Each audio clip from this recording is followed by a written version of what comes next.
আসসালামু আলাইকুম। কি অবস্থা সবার? আমরা ধারাবাহিক প্রক্রিয়ায় ৪.৩ শেষ করতেছিলাম। আজকে আমরা ৪.৩ এর বেসিক শিখব। এটা আমরা ধারাবাহিক কোনো পর্ব নয়। তবে এটা কেউ যদি না করে তাহলে সামনের কোনো ক্লাসে সে বুঝবে না। তো এটা খুবই গুরুত্বপূর্ণ একটা আ সেশন। এই সেশনে যদি কেউ না থাকে তাহলে সামনের সেশনগুলো সে বুঝবে না। ঠিক আছে? চলো আমরা শুরু করি। আ এখানে আমরা চিনব চরক, সহক। আমরা এখানে কি চিনব? চরক, সহক, ধ্রুবক, ঠিক আছে? ঘাত, শক্তির স্তর, পদ, পদী ইত্যাদি। আমরা এই শব্দগুলো সম্পর্কে এখানে কি দেখব?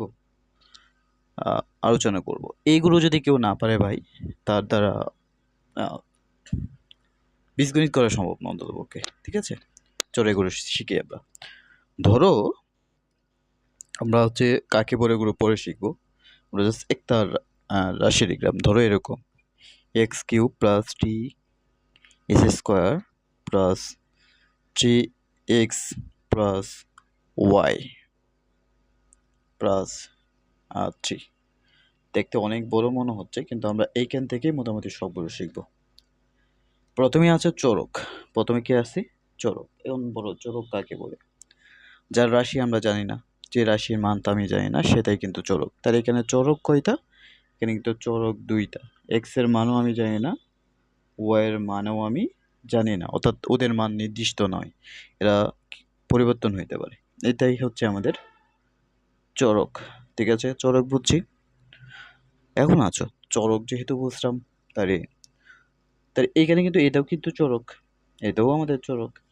এখন চরকের পাশে চরকের পাশে চরকের পাশে যে থাকে সাহায্যকারী হিসেবে, চরকের পাশে যে অবস্থান করে তাকে আমরা সহগ বলি।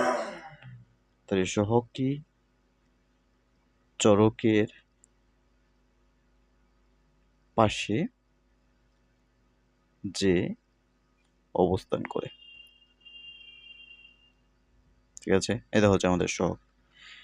এখন দেখো, তাহলে এখানে চরক হচ্ছে কি? এক্স, ওয়াই, এই দুইটাই কিন্তু আমাদের চরক। ঠিক আছে? আর সহগ কি দেখো? সহগ হচ্ছে x³ এর সহগ,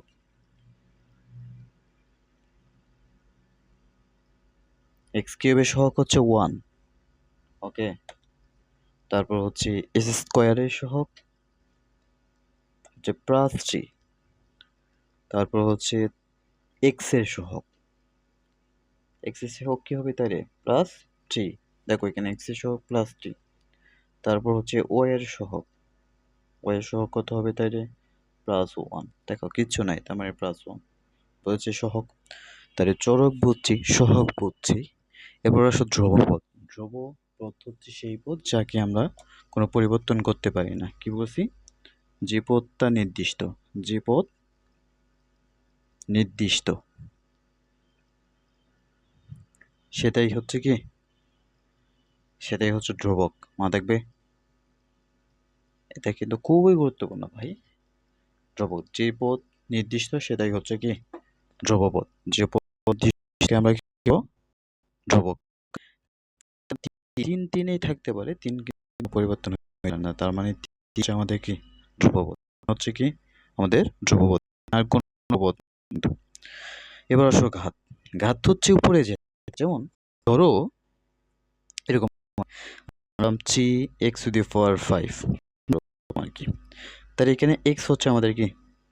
চরক। ঠিক আছে না? এই 3 কি? আমাদের সহগ হবে। ঠিক আছে না? এই উপরে, মাথার উপরে যিনি আছেন ওনাকে বলে ঘাত বা শক্তির স্তর, স্তর বা পাওয়ার। ইংলিশে আমরা কি বলবো? পাওয়ার।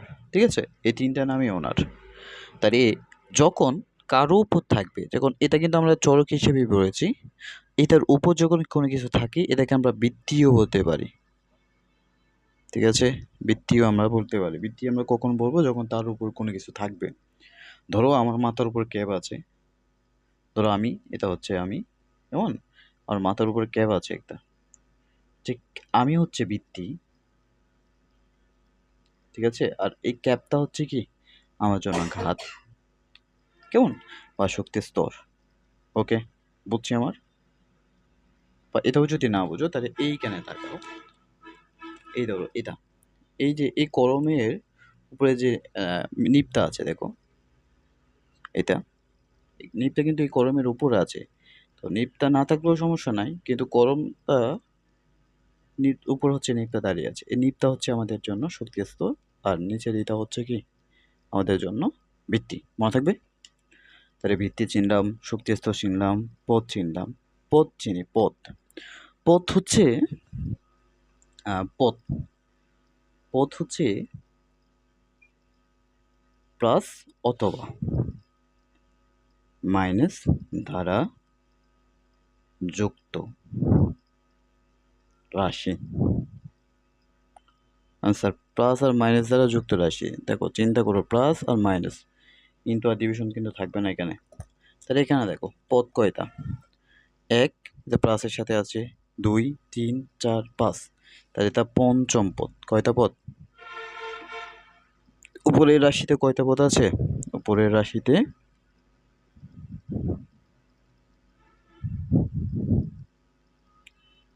5টি পদ আছে। কয়টি? 5টি পদ। এখন দেখো এরপরে যদি এটা দেখি, S square plus 3x plus 1 মনে করো, তাহলে এখানে কয়টা পদ? 3টি পদ। কয়টি পদ? 3টি পদ। পদ চেনার আরেকটা সহজ উপায় আছে, সেটা হচ্ছে যতগুলো প্লাস মাইনাস থাকবে, যত প্লাস মাইনাস থাকবে তার সাথে 1 যোগ। দেখো বিষয়টা কিরকম, যতগুলো প্লাস মাইনাস থাকবে তার সাথে 1 যোগ করতে। দেখো এখানে প্লাস মাইনাস কয়টা আছে? একটা, দুইটা। তাহলে এটার সাথে 1 যোগ করলে 3টি পদ। এখানে দেখো 1, 2, 3, 4 আছে, 4টা মানে কি হবে? 5 পদ। ঠিক আছে? ধরো আবার যদি আমার এরকম আসে, S square minus 3x plus 5y minus 1, তাহলে এখানে কয়টা পদ হবে? 3টা আছে, তার মানে 4টা পদ। আচ্ছা, এখন যদি চিন্তা করো যে স্যার আমি কিন্তু সবগুলো পদ আলাদাভাবে শিখতে চাচ্ছি, তাহলে দেখো সবগুলো পদ যদি আলাদাভাবে শিখতে চাও তখন কি হবে? এখানে প্রথম পদ হবে হচ্ছে আমাদের প্লাস এস স্কোয়ার, এটার আগে কিছু নাই মানে প্লাস। দ্বিতীয় পদ কি হবে দেখো? দ্বিতীয় পদ হচ্ছে মাইনাস 3x, মাইনাস সহ কিন্তু। তৃতীয় পদ হচ্ছে কি প্লাস 5y চিহ্ন সহ। চতুর্থ পদ হচ্ছে আমাদের -1। ঠিক আছে? এখানেও যদি চরক তুমি বুঝো, এটাও চরক, এটাও চরক, তাহলে এখানে দুইটা চরক, এই জন্য দ্বিচরকে বহুপদী। এটা হচ্ছে আমাদের দ্বিচরকে বহুপদী। এটা আবার দেখো, এটা যদি তাকাও এক চরকে বহুপদী, সরি এক চরকে ত্রিপদী। ঠিক আছে? এটা এক চরকে বহুপদী বা পঞ্চপদী, যা বলতে পারো, সমস্যা নাই। এটা এক চরকে চতুর্থপদী, দ্বিচরকে চতুর্থপদী। ঠিক আছে? বুঝছি। এটা এই সেশনটা খুবই গুরুত্বপূর্ণ ছিল।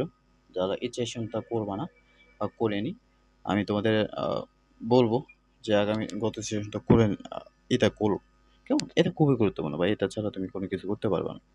তো এ হচ্ছে আমাদের এই অধ্যায়ের গুরুত্বপূর্ণ টপ। যদি কেউ ভাইয়ের সাথে যোগাযোগ করতে চাও তাহলে এই নাম্বারে যোগাযোগ করতে পারো। আর আমরা এই অধ্যায়গুলো করতেছি, ধারাবাহিকভাবেই করবো ইনশাআল্লাহ। যদি কারো কোনো সমস্যা হয় তাহলে জানাও, আর কোন অধ্যায়টা প্রয়োজন হবে সেটাও জানাও। ঠিক আছে? সবাই ভালো থেকো, তাইলে সুস্থ থেকো। আজকের ক্লাসটা খুবই গুরুত্বপূর্ণ ছিল, কেমন?